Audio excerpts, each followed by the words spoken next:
Hola a todos y a todas, vamos a continuar con el punto 3 del tema en el que analizaremos los riesgos derivados de las condiciones ambientales.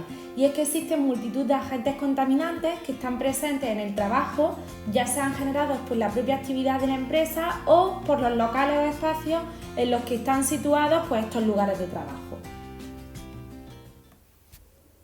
En primer lugar, vamos a definir qué entendemos por agente contaminante y como he puesto aquí en el lado derecho de la diapositiva, lo vamos a entender como aquella energía, producto químico o un ser vivo que en una concentración determinada puede causar un daño en la salud de los trabajadores que están expuestos a ese agente. ¿Y qué quiere decir esto de que en una concentración determinada o suficiente puede causar un daño? Pues os pongo un ejemplo para que lo entendáis. Vamos a hablar del sonido. Un sonido no tiene por qué ser perjudicial ni mucho menos para la salud o para nuestra salud, para la salud de los trabajadores, pero sí que es cierto que cuando tiene una alta intensidad provoca o puede provocar unos efectos nocivos en la salud. Entonces, esto de una concentración suficiente es esta idea a la que nos referimos. Que en sí no tiene por qué ser perjudicial, pero cuando se acumula y se está expuesto durante un largo periodo de tiempo, sí que puede causar esos efectos nocivos en la salud de los trabajadores. Obviamente no es lo mismo la intensidad que necesitamos de sonido, por ejemplo, para que cause un problema en nuestra salud, que la intensidad que necesitamos de un agente químico o biológico para que cause este citado problema en la salud. Lógicamente necesitamos una concentración mucho menor en los agentes químicos y en los biológicos para que puedan ser perjudiciales en la salud de los trabajadores. Pero bueno, esto ahora lo iremos viendo poco a poco. Vamos a comenzar con los agentes contaminantes físicos, ¿de acuerdo? Porque os recuerdo que estos agentes contaminantes los hemos dividido en tres categorías, en físicos, en químicos y en biológicos. Bueno, pues vamos a empezar con los físicos. Y es que son precisamente estas energías que estamos hablando que pueden ser perjudiciales para la salud de los trabajadores, repito, en unas determinadas concentraciones. Dentro de estos agentes físicos vamos a incluir, como he puesto aquí en la parte inferior de la diapositiva, al ruido, a las radiaciones, a las vibraciones, a la iluminación y a la temperatura.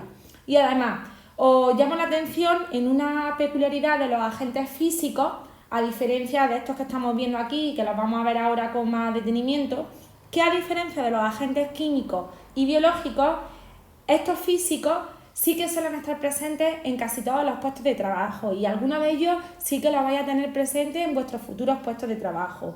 Y es que pensar que algo tan simple como la suma del sonido que puede hacer una impresora en una empresa más los ordenadores que haya en esa empresa más el teléfono puede ser una fuente de energía, esa suma de esos sonidos, muy perjudicial para la salud de los trabajadores. Entonces, por eso os digo que estos sí que suelen estar presentes en todos los puestos de trabajo, a diferencia de los químicos y los biológicos.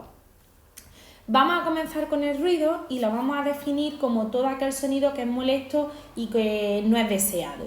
Aquí he puesto en este cuadrito amarillo que es uno de los riesgos más extendidos y el que mayor siniestralidad causa. Y esto es cierto, ya que pensar que en nuestro día a día estamos sometidos a niveles de ruido muy intensos, pues simplemente el tráfico que soportamos todos los días, obras que pueda haber en la calle, etc. Os he puesto aquí en este enlace que pone el ruido un auténtico problema de salud, un vídeo que os recomiendo que veáis, es nada, un reportaje que dura un par de minutos, 3 minutos, pero que es muy interesante porque precisamente habla de esto, de la cantidad de ruido que soportamos en nuestro día a día y cómo de perjudicial puede ser a la larga en nuestra salud. Ahora más en la siguiente diapositiva veremos todas las enfermedades que puede provocar el ruido. También como curiosidad os he puesto aquí una tabla para que veáis el nivel de intensidad de sonido que soportamos en nuestro día a día. Ya sabéis, bueno, y si no lo sabéis os lo digo yo, que la intensidad del sonido se mide en decibelios y que a partir de 80 decibelios se considera que es perjudicial para nuestra salud. Pues si tenéis el móvil, ¿no?, que normalmente vamos siempre escuchando música con los cascos, a poco que le damos a volumen, nos salta un mensaje diciendo que ese nivel ya se puede considerar perjudicial para la salud y así a partir de 80 decibelios se considera como tal. Y bueno, como a partir de 80, como he dicho, es perjudicial, pues como aquí estáis viendo en esta tablita, hay un tiempo límite para soportar ese ruido y a partir de ese tiempo ya sí que puede causar las enfermedades o los daños que ahora veremos. Pues por ejemplo, fijaros, lo que estamos hablando de la música, escucharla con un volumen alto, que se considera pues aproximadamente unos 100 decibelios, más de 10 minutos no deberíamos de estar, porque si no puede causar, ya os digo, unos daños irreversibles para nuestra salud. Vamos a ver precisamente esto, cuáles son las principales enfermedades o problemas que causa el ruido en nosotros.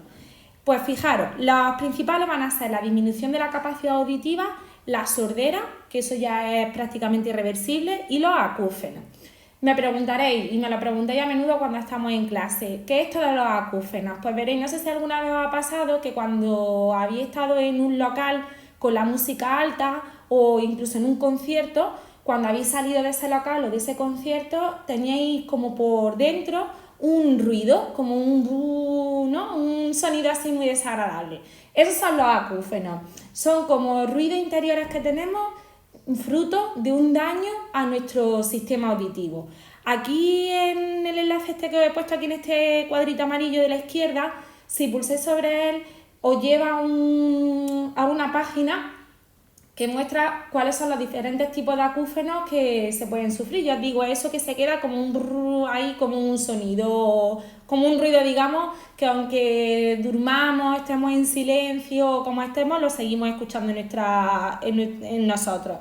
Entonces, la mayoría de acúfenos se van a la hora y de hecho habrá pasado que cuando ya han pasado una hora de que habéis salido de ese local o de ese concierto, se han terminado pasando. El problema cuando se quedan para siempre. Eso ya normalmente, y además en eso coinciden todos los problemas o todas las enfermedades estas que estamos hablando derivadas del ruido, tanto la capacidad auditiva o la pérdida de la capacidad auditiva, la sordera y los acúfenos, que suelen ser irreversibles y además aparecen muy lentamente y a largo plazo, de tal forma que como lo que se va perdiendo es el escuchar los sonidos más bajos, cuando nos damos cuenta que realmente hemos perdido capacidad auditiva es cuando no escuchamos ya los altos y ya suele ser un problema totalmente irreversible, ¿de acuerdo?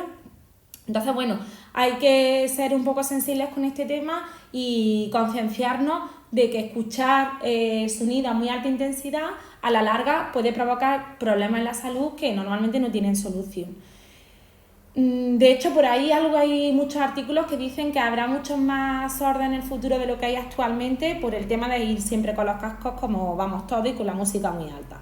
Bueno, además de estas enfermedades que puede causar, ahí he puesto que también puede provocar otras cosas como pueden ser trastornos digestivos o del sueño, agresividad e incluso irritabilidad. Y si pensáis en personas que ya están perdiendo capacidad auditiva, les suele pasar esto, que como no escuchan bien, hay que subir mucho el volumen de la tele o hablar muy alto, pues suelen mostrar pues, problemas de agresividad como estamos hablando y ser muy irritables. Bien, como no es todo tan dramático, lo que hay que hacer sobre todo en el lugar de trabajo, cuando estamos sometidos a niveles de ruido superiores a los 80 decibelios, que repito que es lo que se considera que es perjudicial para la salud, por debajo de 80 decibelios en principio no tendría que haber ningún problema, pues adoptar medidas de prevención y protección, que es a lo que vamos en este tema. Y aquí os he puesto un ejemplo de medidas que se podrían tomar, entre otras. Pues formar e informar muy bien a los trabajadores sobre esto que estamos hablando, los problemas que puede generar la intensidad del sonido y las enfermedades que a la larga pueden surgir. Realizar una evaluación, es decir, medir los niveles de ruido que hay en una empresa entre un año y cada 3, dependiendo de cuál sea esa intensidad. Hacer un reconocimiento médico a los trabajadores. De hecho, en el futuro ya veréis cuando os hagan los reconocimientos médicos de empresa que sí que una de las pruebas que hacen es medir la capacidad auditiva que tenemos. Ya sabéis, cuando no podemos evitar el riesgo, pues adoptamos medidas de protección, entonces les podemos dar a los trabajadores sus equipos de protección individual, avisarlos dónde están los focos de ruido para que se pongan ahí esos equipos y bueno, para adoptar cualquier medida técnica, si podemos cambiar las máquinas por otras que no hagan tanto ruido o aislar, insonorizar, pues serían medidas técnicas adecuadas para evitar este problema. Bueno, vamos a continuar con otro agente físico contaminante que son las vibraciones. Estas no son tan habituales como el ruido porque, como he puesto aquí en la parte derecha, suelen estar derivadas del funcionamiento de los motores, máquinas, vehículos de transporte o la típica maquinaria de obras públicas. Y las vamos a definir como todo movimiento que se transmite al cuerpo humano por estructuras sólidas y que producen un efecto perjudicial o nocivo en la salud de los trabajadores. Fijaros, hay dos tipos de vibraciones. Vibraciones que afectan a todo el cuerpo porque son producidas por esas estructuras sólidas que hace que vibre todo el cuerpo, pues un tractor, una carretilla elevadora o un camión, ¿de acuerdo? Y que los daños que pueden causar, pues como he puesto, desde lumbalgia, dolores de cabeza, incluso problemas de equilibrio a la larga.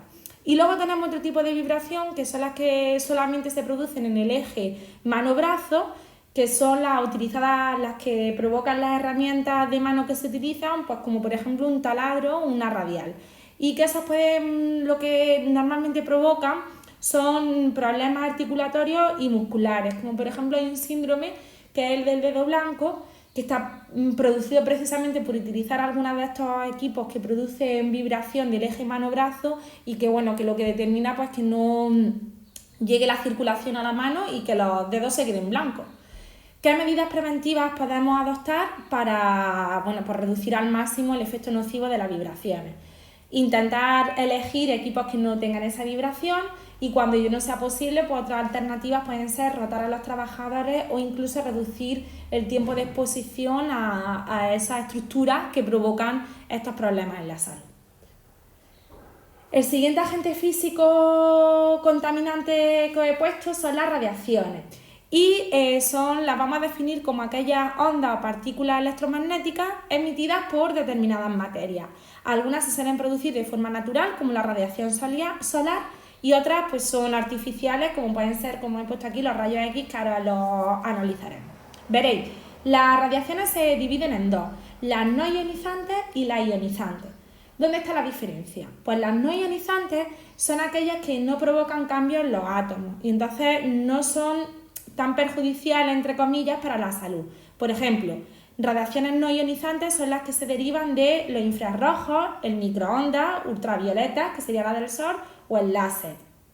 El láser es una técnica muy extendida y en principio con las medidas preventivas y de protección adecuadas no tienen por qué provocar ningún problema para la salud, no son tan agresivas. Sí que si no se toman las medidas adecuadas, pues lo he puesto aquí, pueden producir quemaduras, daño en la piel, incluso lesiones oculares. Pensar en precisamente la radiación del sol, como si no estamos suficientemente protegidos, pues produce esto que estamos hablando de quemaduras y daño irreversible en la piel, ¿vale? Y luego, por otro lado, tenemos las radiaciones ionizantes, que esas sí provocan cambios en los átomos y que tienen efectos de suma gravedad en nuestro organismo. Por ejemplo, los rayos X, cuando vamos a hacer una radiografía. Son muy perjudiciales, a corto plazo pueden provocar náuseas, diarrea o caída de cabello, pero es que a largo plazo ya provocan enfermedades muy graves como pueden ser cáncer y problemas incluso con el sistema reproductor. ¿Qué medidas preventivas podemos adoptar ante un riesgo de radiaciones? Pues lo primero es señalar las zonas de riesgo para que los trabajadores tengan muy claro dónde están presentes estas radiaciones. En la mayoría de los casos hay que utilizar equipos de protección individual porque no se puede evitar por completo, donde las empresas donde se utilizan radiaciones no se puede evitar. Entonces, bueno, pues para las diferentes partes del cuerpo. Muy importante, que parece una tontería, pero el alejamiento, sobre todo en las radiaciones ionizantes, está más que demostrado que a medida que no el paciente que se tenga que hacer la radiografía, obviamente, pero sí el técnico que está pues, diariamente trabajando con este tipo de rayos X, sí que a poco que se aleje disminuye muchísimo, pero además de forma exponencial, los problemas en la salud que causan esa radiación. Entonces el alejamiento, la verdad es que es una medida de prevención muy efectiva. Luego, formar e informar a los trabajadores, que esto es fundamental, y revisiones médicas frecuentes para ver cómo están afectando pues, estas radiaciones en la salud de los trabajadores.